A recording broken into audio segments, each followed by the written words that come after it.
السلام عليكم البنات. اليوم غادي نعمل معكم واحد الخبز ديال القمح بالنخاله والفينو.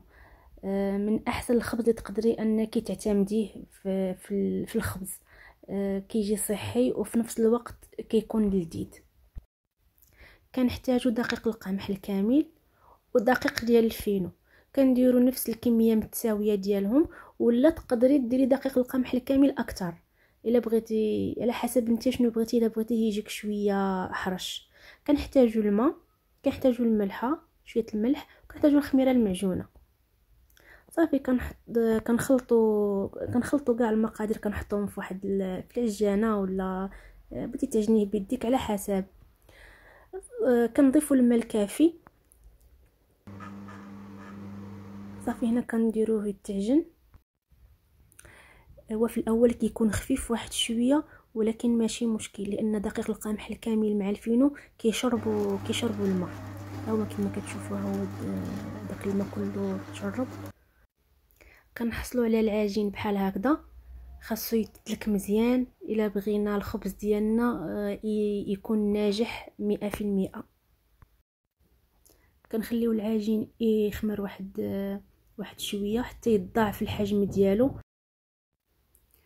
من بعد ما خمرت لنا العجينه كناخذوا النخاله اللي كنكونوا غربناها باش تجينا على هذا الشكل، تكون رقيقه. كنبداو نشكلوا العجين على شكل كرات صغار. انت تقدري ديريهم كبار ديريهم صغار على حسب انت اشنو كتبغي. انا كنعتمد على الحجم الصغير في الخبز. من بعد فاش كنشكلوا الكرات كنحاولوا نديروهم في ديك النخاله، كنفندوهم في ديك النخاله، وكنبقاو هكا حتى تنساليو الكميه كامله اللي عندنا.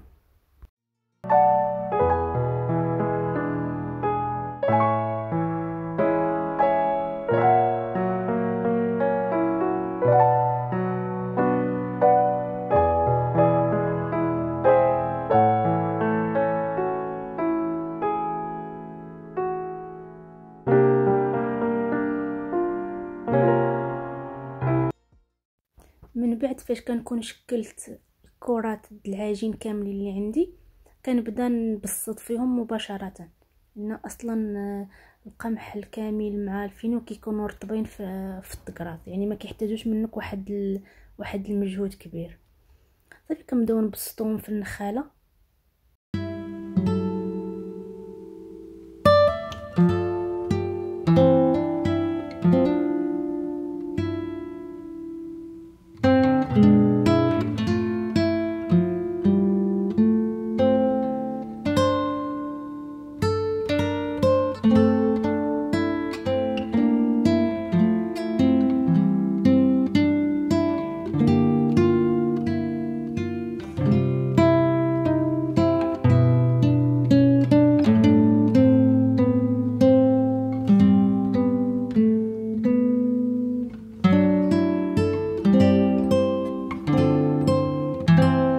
ديال الكرات ديال العجين كنخليو العجينه ديالنا تخمر.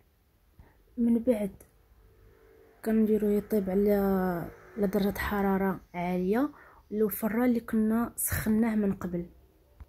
هذا الخبز ديالنا فاش خرجناه من الفران تيجي على هذا الشكل. انا كنقرصو نيشان في الطاوه. كتجيني طريقه سهله. البنات جربوه وانا متاكده انه غادي يعجبكم. هذا الخبز كيصلح لصحاب الرجيم درجه اولى، لانه دغيا كيشبع وما كتحتاجيش انك تستهلكي الخبز بزاف. كيصلح لصحاب السكر، يعني شحال ما كلاو منه ما كيطلعش السكر، ومزيان للمصارن بصفه عامه. يعني هاد النوع ديال الخبز عنده بزاف ديال الفوائد على الصحه ديالنا. هذا الخبز ديالنا كيفاش كيجي من الداخل كيجي رائع صراحه. وصلنا لنهايه الفيديو.